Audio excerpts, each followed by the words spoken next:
Hello guys, welcome to my YouTube channel Dablu. Today I'm going to show you how to disable new interface of Acrobat or new layout of Acrobat. Right? Let's do it. It's very simple guys. All you have to do is click on three horizontal lines at top and left corner.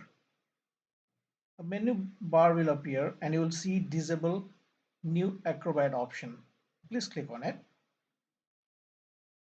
It will come up with this pop-up option. Click on restart and Acrobat will automatically relaunch, and then you will be the old interface of Acrobat.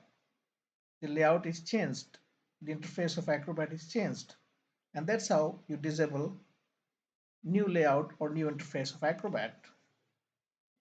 Thank you for watching my video. Please like and subscribe and have a great day.